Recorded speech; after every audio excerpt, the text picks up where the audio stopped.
Tonight on Huckabee, New York Congresswoman Claudia Tenney. High-spirited comedy with Leland, Klassen. Author Larry Loftis salutes a World War II heroine.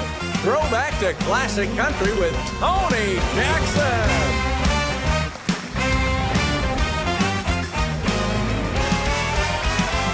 That's Trey Corrie in the Music City Connection. And I'm your announcer, Keith Filtry. And now, here's Mike Huckabee!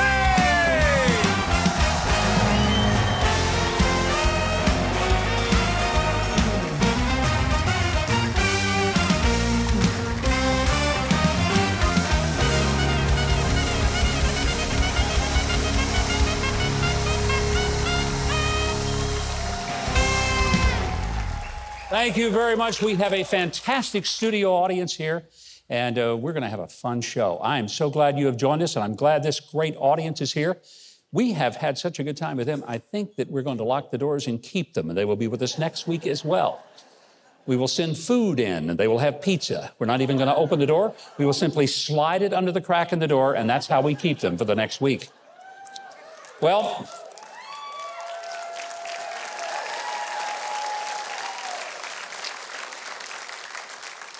I got to say, I was deeply saddened to learn of the death of one of my spiritual heroes, Dr. Charles Stanley, who pastored the influential First Baptist Church of Atlanta for over 50 years. Dr. Stanley believed and he preached the Bible as the infallible and inerrant Word of God. And he was twice elected president of the Southern Baptist Convention, and he helped steer it to its roots as a Bible-centered denomination that challenged the culture to adhere to the Scripture rather than to try to twist the Scripture to adhere to the culture.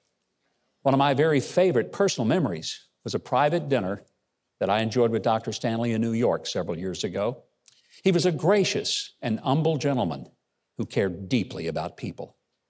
He simply has no replacement. He was one of a kind. And no doubt the first words that he heard when he got to heaven were these: "Well done, good and faithful servant." It's been a joy knowing that our Saturday night show here on TBN was preceded each week by Dr. Stanley's In Touch broadcast, our tribute to Dr. Charles Stanley. Well, last week, go ahead and give him a big hand for a great legacy that he has left with all of us. Last week, a wild mob of young thugs took to the streets of Chicago for an evening of destroying any hope that brain-functioning people would ever go into that city of Chicago just for a visit. I'll bet you U-Haul is having a great month renting trucks and vans to help people move out of what once was one of my favorite big cities in the world to visit. What went down last week was shocking, even by current standards of lawless lunatics, as thousands of crazed and violent hooligans destroyed cars, attacked innocent tourists on the famed, once very safe and hospitable Michigan Avenue, and jumped on cars like hyenas in the wild. The police couldn't control or contain the rioters.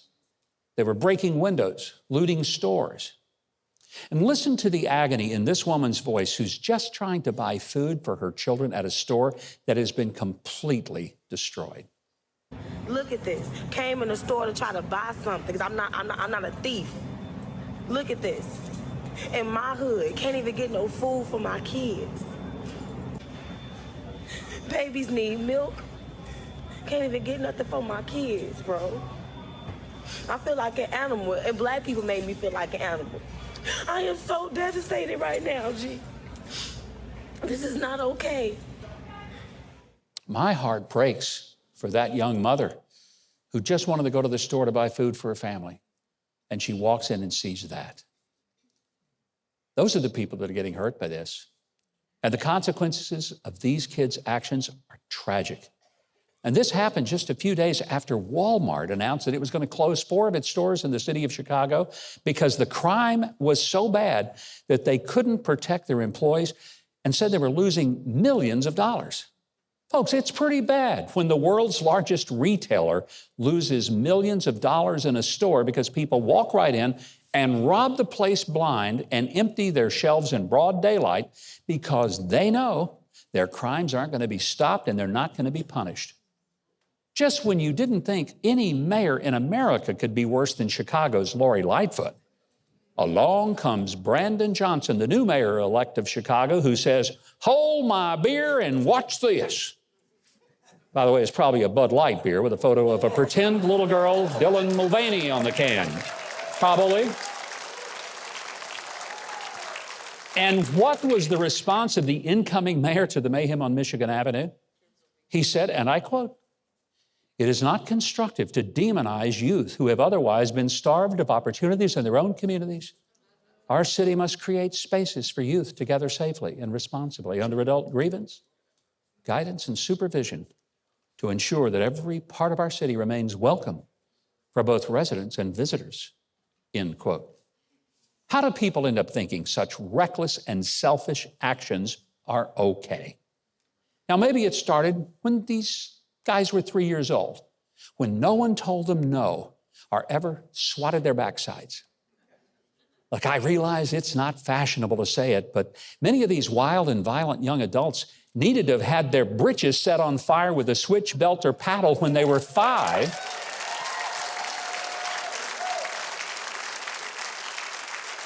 And then maybe the cops wouldn't have to use clubs, mace, and tasers on them when they were 18.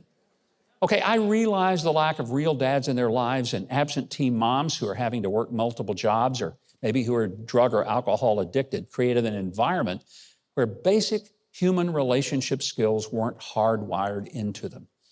But the solution is certainly not to allow lawlessness to continue into their adult years. I admit, I grew up really differently. I grew up poor, but I grew up in a home with hardworking and honest parents where I understood from the earliest age that bad behavior had real consequences. And I learned that bad behavior just wasn't worth it. You see, my father was a very patriotic man, a real stars and stripes guy. He laid on the stripes, and I saw the stars, okay? Patriotism. Now, I'm sure that some do-gooder psychologists would say that my parents were too harsh and they stifled my mental development. And I would say that highly educated idiots like that are exactly what's wrong with a lot of kids. They never learned right and wrong in the playground. And if you don't learn it in the playground, now the entire community is having to pay for them to learn it in prison. And most of them, sadly, won't get it there either. Look, I'm not a lock the door and throw away the key kind of person. I've known too many wayward sons experience the life-changing encounter with the real Father. You know, the one who art in heaven. But as a society, we ought to be more about forming young lives than trying to reform those lives after they've embarked on a career of crime, craziness, and killing. Chicago has been run by Democrat mayors since 1931 without interruption. Its current nightmare is being replicated in many major American cities like New York, San Francisco, Portland, Atlanta, and more. The common denominator is leftist leadership that protects and coddles violent criminals. The decent people live in constant terror. But here's a word to the wise, if any are left.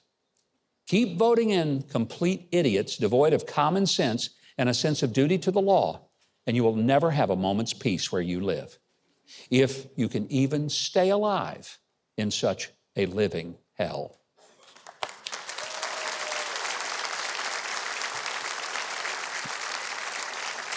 We're going to take a short break. Keith Bilbrey, why don't you let these good people know what's in store for them?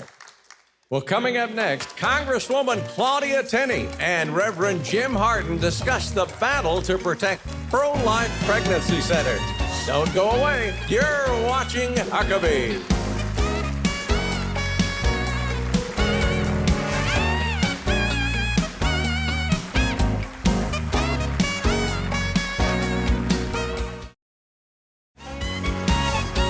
MikeHuckabee.com and sign up for his free newsletter and follow @Mike Huckabee on Twitter.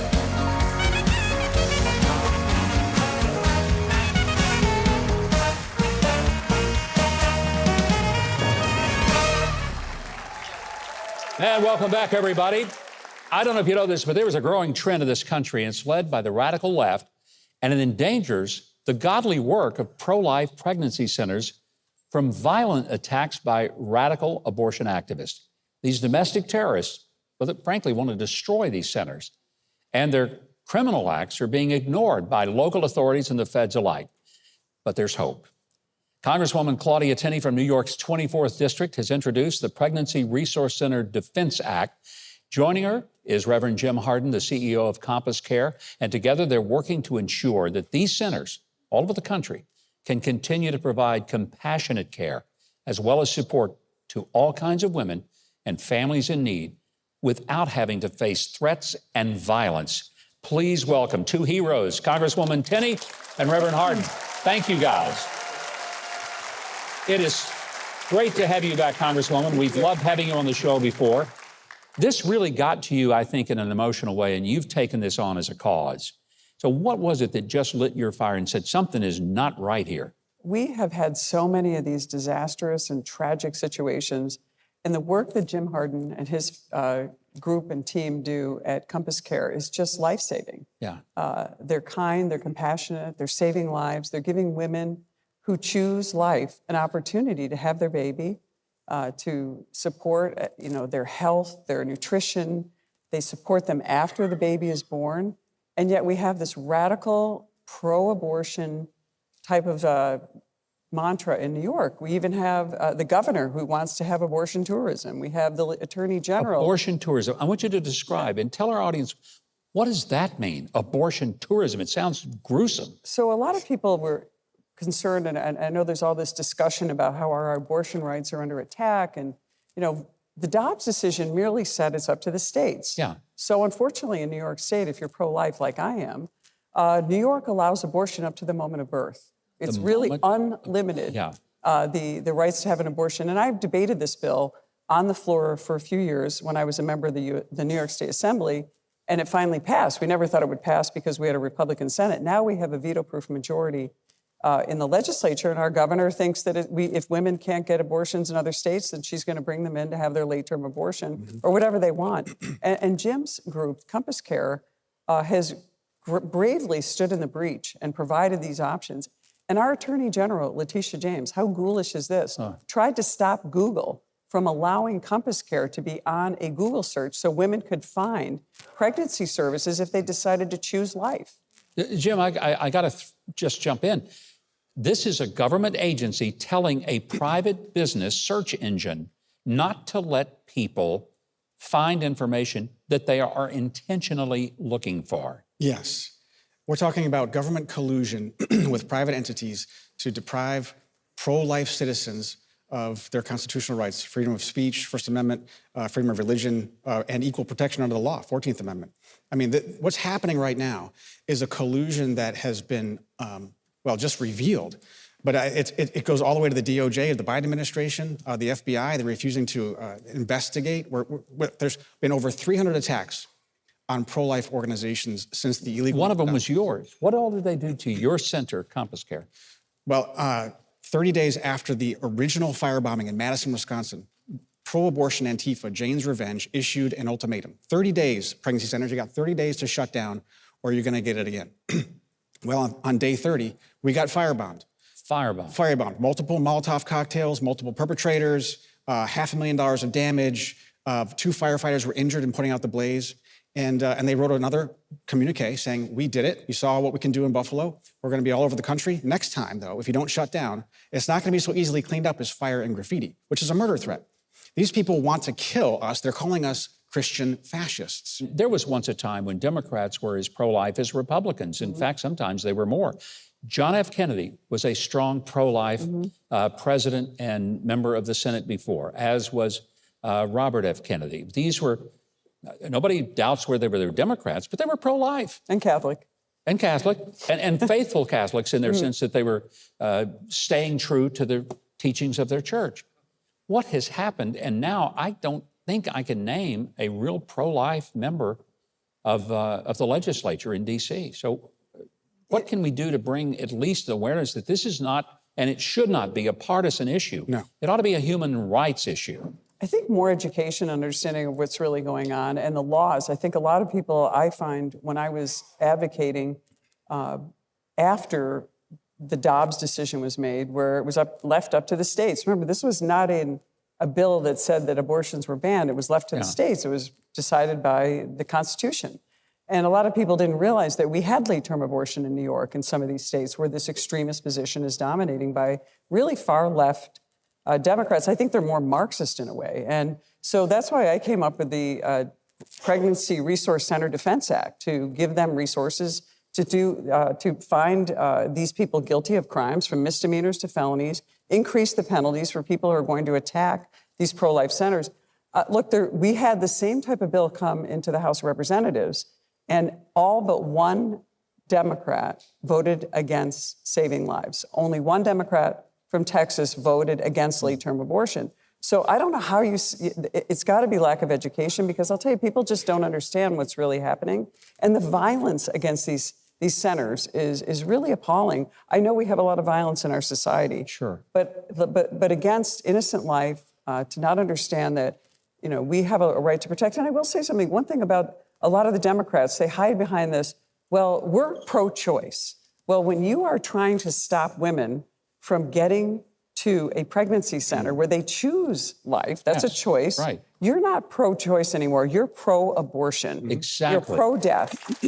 I think we need to quit using the term pro-choice and say pro-abortion versus pro-life, because that's really what we are. If anyone ever calls me anti-abortion, I say, no.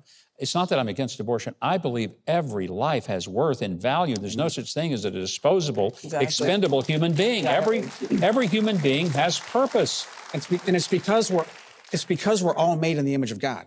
That's why. God gives us dignity. We have inherent value from the womb to the tomb without partiality. When a government agency or somebody in an elected position decides that they should vest themselves with the ability to disqualify any category of person from protection under the law, that person is representing a tyranny. It's not government that endows us. It's our Creator that endows us. Absolutely, 100%. Let me tell you what I hope. I hope that people will reach out to you, Congresswoman, as well as to you, Jim. We're going to get links on our website, because I want people to reach out and to say, how can I help you by making contact with my own congressperson? And Jim, I hope they'll reach out to you and say, how can I help you rebuild Compass Care? Thank you. You've been under assault and attack. It's disgusting what has happened to you. And sadly, what's happened to those precious women who have come to you for help, and they've got to walk through the debris of a charred fire scene to get some help. So I say, I know you're going to want to follow Congresswoman Claudia Tenney and the Reverend Jim Harden on social media and connect with Compass Care, as well as the Congresswoman. You can find links to do all of that at Huckabee.tv. Right now, Keith Bilbrey, I wish you would tell us what else is on the show, because we got a lot left to do. Well, there is some news to laugh about with In Case You Missed It. That's after the break on Huckabee.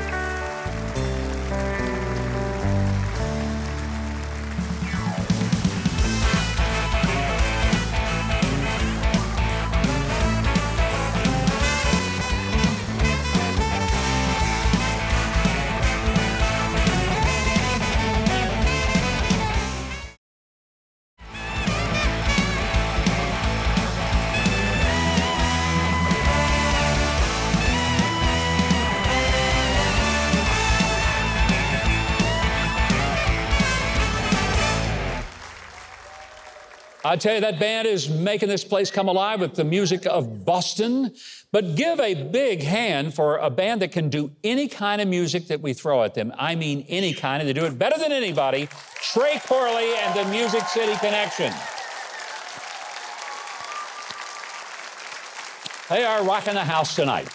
Now, you may have heard about the Steps of Paul Mediterranean Cruise. I'm going to be leading that. It's coming up October 29th through November the 7th aboard a spectacular cruise ship just for our group. Shonda Pierce, the Queen of Comedy, is going to be joining us, along with Larry Gatlin and many more special guests. We've got a few spots remaining, so you better hurry and be part of this once-in-a-lifetime experience. Sign up today at thegreatesttrip.com. Well, from snakes on your plate to the world's oldest hockey player, We're skating on thin ice tonight with this week's news stories on In Case You Missed It.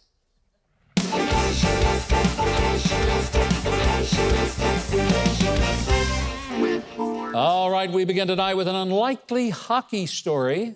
Congratulations to Linda Sinrod of Lorton, Virginia. She just made the Guinness Book of Records for being the world's oldest female hockey player. Keith, do you want to know how old she is? I'll take, no, you tell me. She is 82 years young. And she's actually playing hockey. Unbelievable. That's scary.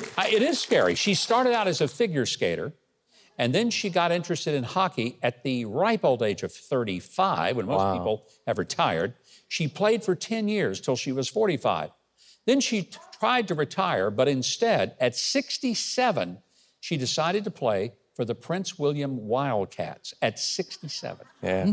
And for 8 years of that, she tried to retire again. But at age 75, she joined another league and realized she'd broken the age record by 2 years.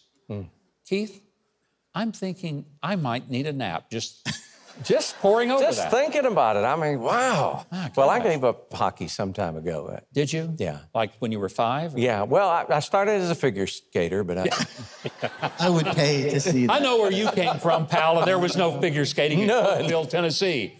None at all. You were just trying to figure how to get through life in big Cookville, Tennessee. I never got past the roller skate, you know? Well, I got to tell you, the great thing about being an 80-year-old hockey player is that having 2 artificial knees and a replacement hip means that you fit right in with the rest of the team. And here's a real bonus, Keith. If you get your teeth knocked out, you can just pick them up and pop them back in. Right back in there. Or either that, you can, heck, use them for a puck, I think. Anyway, congratulations to Linda. We are impressed with your accomplishments. And if you'll send us a team photo, and I hope, by the way, you play till you're 100. I'm sure there's somewhere an over 100 league in Canada. Probably in Canada. Probably in Canada. That's what I'm thinking. Well, speaking of body parts, let me go ahead and warn you, this next story, it's a little disturbing. Japanese artist Masataka Chiodo found unexpected success selling accessories that look like, believe this or not, realistic body parts. Whoa. Oh, boy. Interesting. I mean, just in time for summer fashion, right? Here's what he does. He combines silicone and horror movie special effects to create things like severed finger ink stamps. Oh, I want one of those. Oh, doesn't every family need that? And purses that look like human mouths.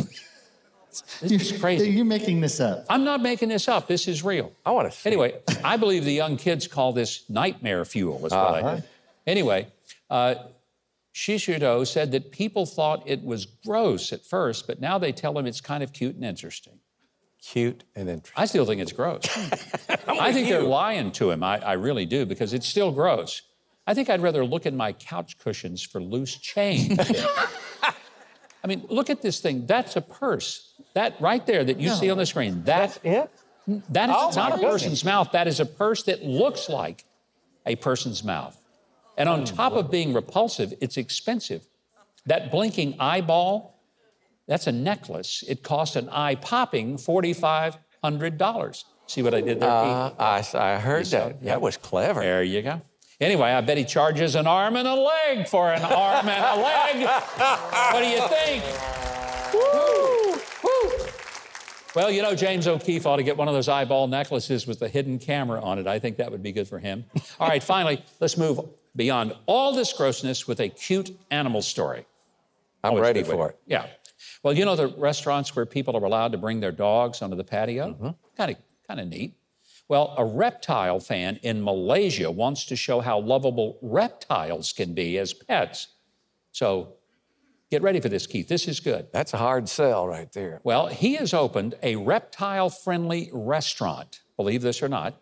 It has tanks full of live snakes and lizards that you can pet while you're ordering your food. Oh, boy. That's a dream right there. I mean, wouldn't that just raise your appetite? Always wanted to do that. And the restaurant is called Fangs, as in fangs but no fangs. I go want to eat somewhere else, right?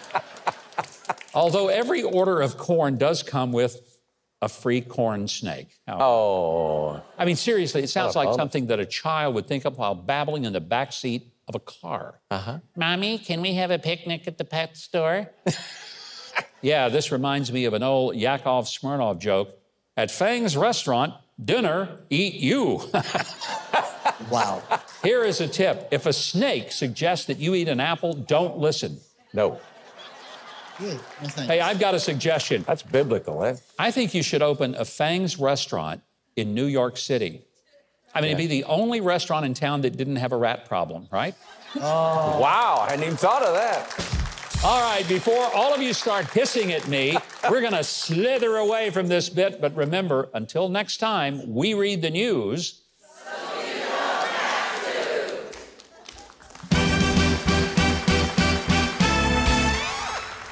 Coming up, Larry Loftis shares the powerful story of World War II heroine Corrie ten Boom. That's next on Huckabee.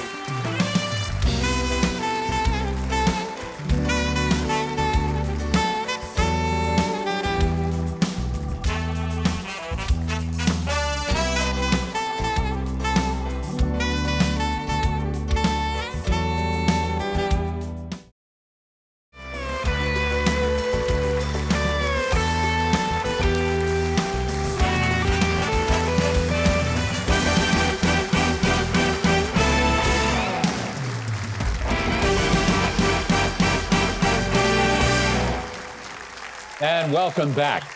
Corrie ten Boom was a Dutch watchmaker who saved the lives of hundreds of Jews from the gas chambers. All of that during World War II. By the miracle of God's grace, she survived a German concentration camp, even forgave her captors as part of her undying faith. Larry Loftis has written a book, and it reveals the truths of Corrie's life that have never been made public before.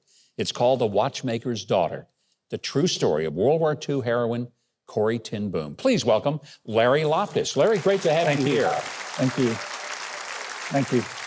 Larry, I love the story of Corrie ten Boom. I've actually been to Haarlem in the Netherlands and been to her home, the watch shop, the museum now where they have. And, you know, it's just riveting to realize what her family did to save people that they didn't even know. And they weren't even of the same faith. They were Christians and they saved Jewish people. Why did they do it? Well, the ten Boom family has a very long history dating back to their great-grandfather, who they were Dutch Reformed. They loved the Jews, prayed for Jerusalem. That went to the grandfather. Then it went to Casper, who was Corrie's father. Corrie's mother had died fairly young. And it was just this generation of very godly men that loved Jerusalem and prayed for Jews. Right around 50 years ago, there was a real interest in Corrie ten Boom, and the Billy Graham Association did a movie about her. It was wonderful. And there was a book that Corrie ten Boom wrote, an autobiography. In this book, The Watchmaker's Daughter, you talk about there are things that have never been told before, the true story. Let's talk about what are some things that maybe we haven't really known about Corrie ten Boom's. Yeah, most people know about the hiding place, but Corrie didn't actually write that. If you look on below her name on the cover, it says with John and Elizabeth Sherrill, professional writers. That's who wrote the book. Corrie did write an autobiography right after the war in 1947 called A Prisoner in Yet, but it was a very small Christian publisher, and she's not a writer, so it didn't go anywhere. So decades later, the Sherrills found her and said, "We love your story. Can we write it again?"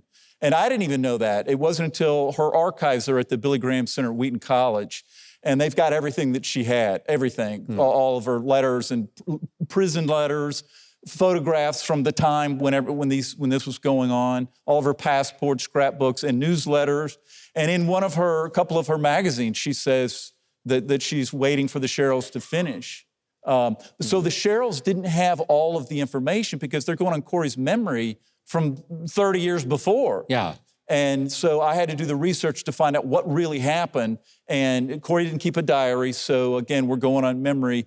And fortunately, one of the people that stayed in their home, he was a Dutch. The Dutch boys had to hide as well because the Germans would snatch them off the street and send them to a work factory in Germany because their men were at war. So they had to hide as well. And a Dutch boy named Hans Poli was the first permanent refugee into their home and stayed longer than anybody else. He kept a diary. And so I was able to track what happened in that home every single day throughout the entire period that they were hiding Jews and Dutch boys. What are some of the big missing pieces that maybe haven't really been explored fully about Corrie ten Boom's life? We know that she was part of a family that hid Jews and protected them, but then ended up herself going to the concentration camp. Yeah, you mentioned the first big thing is that she forgave everybody, not just the captors. She forgave the Germans in general, but she forgave even the person who betrayed their family. She was betrayed not by a German, but by another Dutchman. Why? And what was the rationale? Was it just to preserve themselves? Basically, okay. Because the Nazis controlled, it was an occupied country, so the Nazis controlled everything, and you might get special favors. So he betrayed their family, and that was the hardest one for her to forgive, but she did forgive him. She came out of a concentration camp barely alive, and not only did she forgive, but then she started telling her story and give witness of what God had done in her life. And I think a lot of people have said, Corrie, what God did in your life, he let you go to a concentration camp, you could have died. She comes out the most optimistic person in the world. What was that secret? Yeah, not only that, but she started, the first thing that she did is she started basically almost a convalescent centers for people that have been harmed by the war, emotionally harmed, spiritually harmed. Think of all of the people that lost husbands and lost brothers and sons. And so she opened her own home for people like this. In fact, she had another benefactor that let her use basically a mansion because she had 5 sons. 4 of them had already died in the war. And she said, just use my homes, do your center. So Corrie started bringing in refugees, people that had been injured, impaired, or just emotionally damaged from the war. And then she did it in Germany. She went to Germany and opened a center in Darmstadt, Germany, which was a concentration camp. And so in the book, I've got photos that came out of her archives at Wheaton College that shows the before and after, when it was a concentration camp, and then when Corrie finished, decorated with, there were flower boxes in all the windows and flowers all around it. So she did that actually 3 different times. I think there's just such an extraordinary story of her. There's obviously a lot more that people didn't get simply by reading The Hiding Place, which first introduced us to her. And I hope people will read The Watchmaker's Daughter so that they can find the rest of the story. As Paul Harvey used to say, that's right. And now the rest of the story. And that's what you've given us. What a great gift of a remarkable human being who really did live and serve the Lord in a way that very few people could ever imagine. Larry, thank you for being here. And this is the book. It's called The Watchmaker's Daughter. It's available right now. I hope you read the book. You can order it at all major bookstores or online. You can also get it on Larry Loftis' website. If you want to know how to get there, it's easy. Go to Huckabee.tv. We will connect you. We're going to make it easy for you to get this book, and I hope you do. Speaking of easy, Keith Bilbrey has an easy job. He's just going to connect us with what's coming up next. Well, brace yourself for some big laughs. Comedian Leland Klassen is coming up next, straight ahead on Huckabee.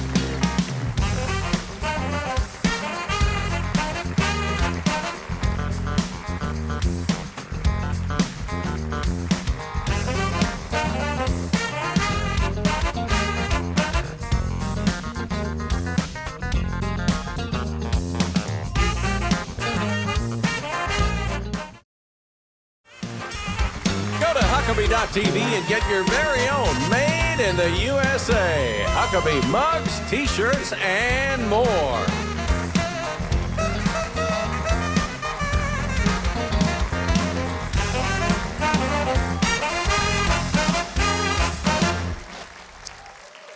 Welcome back. I got to tell you, our next guest asked me to read this. So here it is. Leland Klassen is my favorite comedian ever. He is a reliable guy that pays all his bills on time, so there's no need to keep calling him over and over again, okay? Also, he is a real Canadian prince who recently entertained a flock of Canadian geese in a hot air balloon powered by a monkey riding a bicycle. And now he is here to entertain you wonderful people. Please welcome Leland Klassen.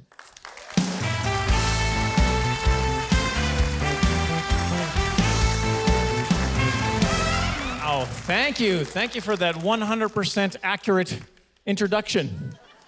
That was wonderful. This is actually my second, thanks for having me back. It's my second time being on the show, and it's great. I actually had a guy come up to me after the show last time. This unhinged lunatic got in my face and was like, if you're married, you should be talking about your wife. How about your wife? Talk about your wife. How about your wife? And I was like, dude, just take it easy. Just because she's your daughter.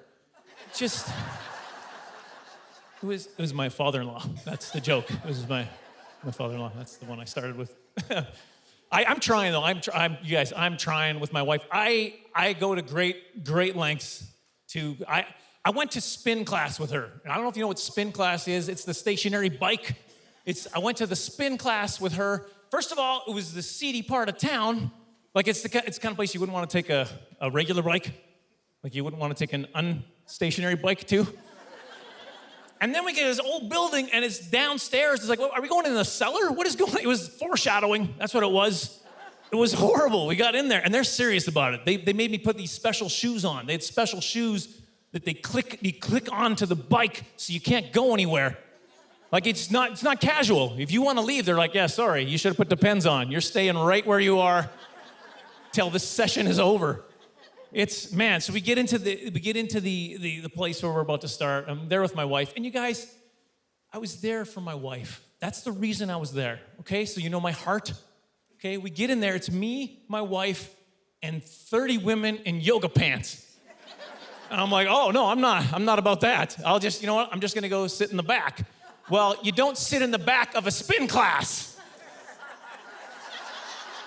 So I was like, oh, no, this is not, no. Does the bike move? How stationary is it? I'm just going to shift it around. Well, honey, I'll do it this way.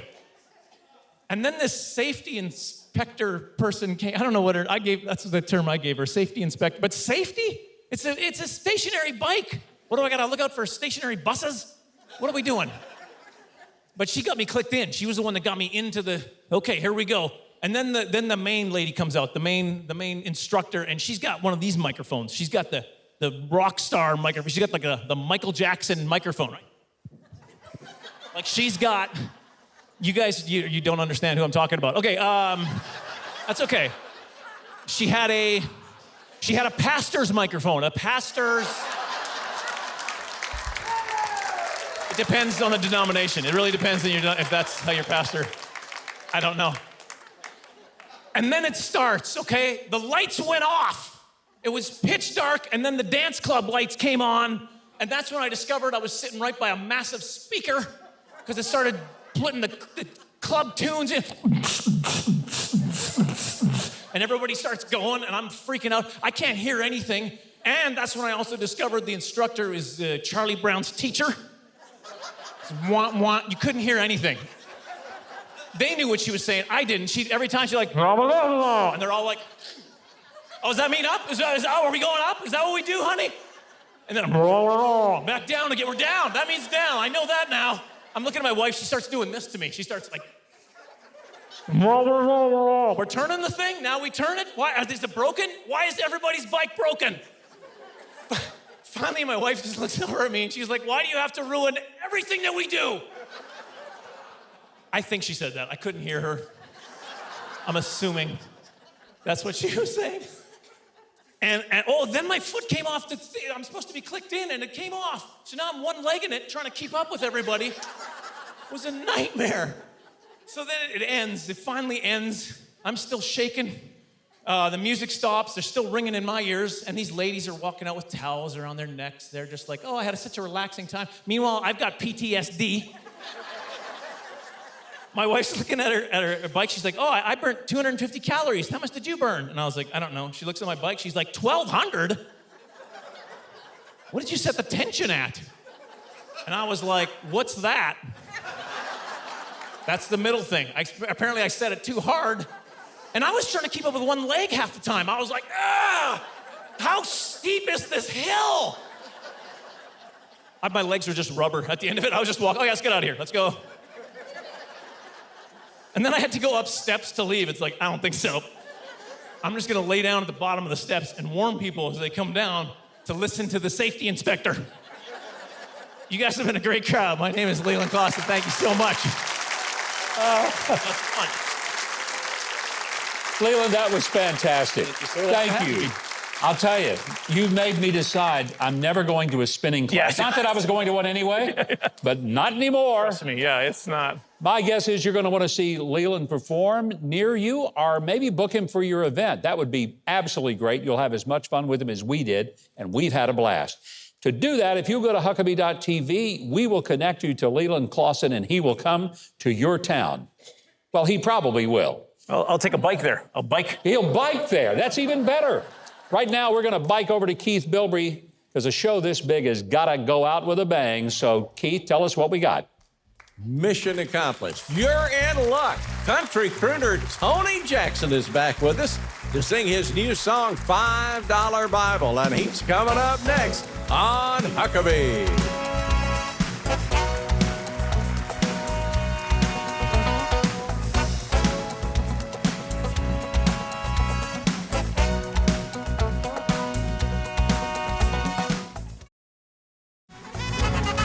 Join Huckabee next week for former Deputy Assistant to the President Trump, Kash Patel, and multi-platinum selling singer-songwriter Mark Will.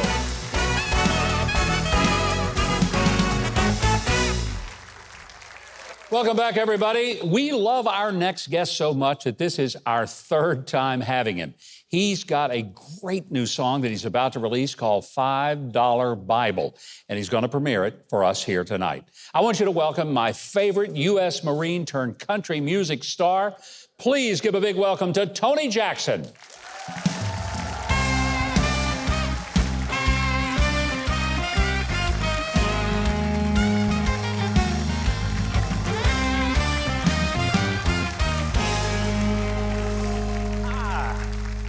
Tony, it's so good having you back. We love you coming on the show. I just think that you're one of the greatest voices in country music today, and you're just such a nice guy that we want you on the show as often as you'll come and be with us. I'll be back as often as you have me, and you know, calling me a nice guy makes me feel bad. I just got back from Japan. I picked up a present for you. You did? But after watching your last segment, I think I made it wrong. Was it a reptile? Yeah, it had an eyeball on it. Thank you for not bringing it out. Yeah, so. Well, speaking of, you're kind of busy these days. Next week, you're going to be at the Grand Ole Opry. Yes. In that incredible Fame Circle. How cool is that? It's amazing. It's this will be my 11th time. Wow. And it never gets old. I love it. It's an amazing place to perform, and I'm all over it. Almost as wonderful as coming to the Huckabee show, I'm sure. It's close second. Yeah, there you go. Right thing to say, no doubt about it. This new song that you have is one that the lyrics are just wonderful. $5 Bible. Yeah. It's a great story. I mean, country music is about stories. This is a wonderful story. Tell us about it. My manager sent it to me, and the first time I heard it, I said, man, this is amazing. It is mine. Do not send it to anybody else. Story of my life. And so I've got a hold of it, recorded it, and now I'm proud to send it out to the world. If this song doesn't just fly up the charts, there's something wrong with the people who are running the music business. Because I'm telling you, the people of this country hearing this song are going to be touched by it. They're going to love it. They're going to want to buy it and download it and stream it and demand that their radio station play it every day. I've got 50 bootleg copies of it with me tonight, so I hope to at least sell out of those. You know, one of the things that we love about you, you serve this country as a United States Marine. Yes.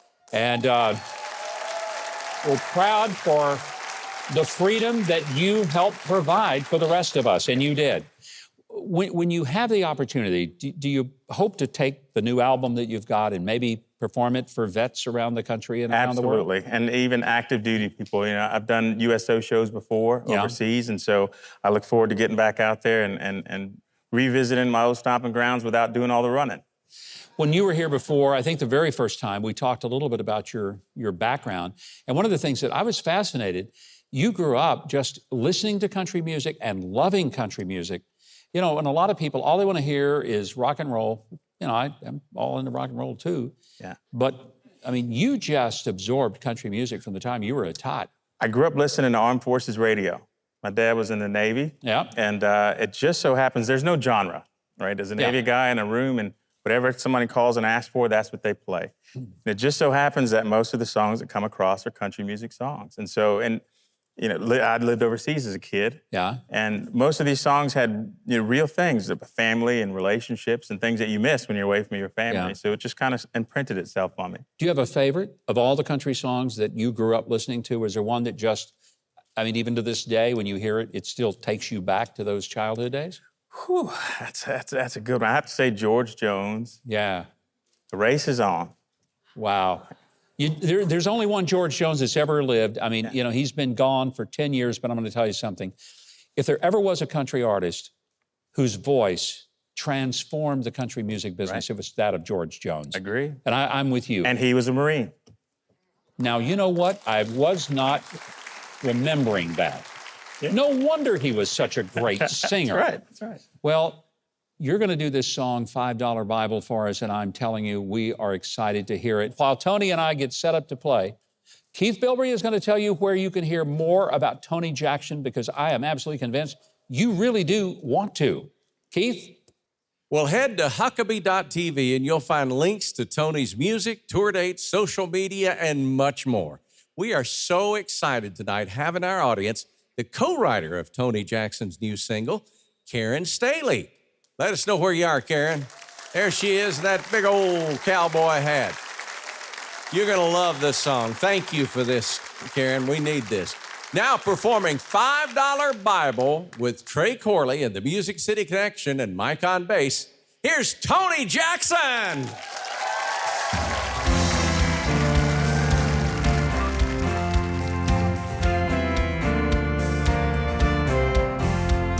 Spent my youth chasing after gold, buying things to fill this hole.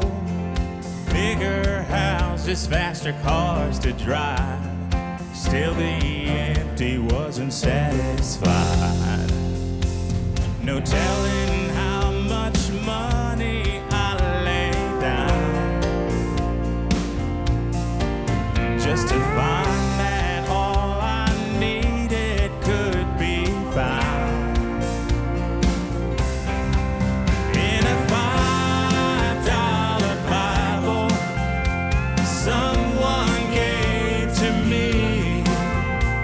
I read it every night before bed. It's really pretty simple. We're the ones who make it hard. It's all right there in black and white and red. It's funny how these modern day solutions just can't seem to rival the wisdom of a $5 Bible.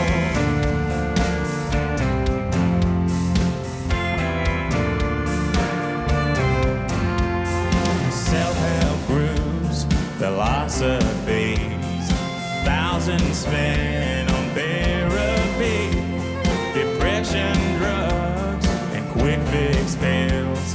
No answer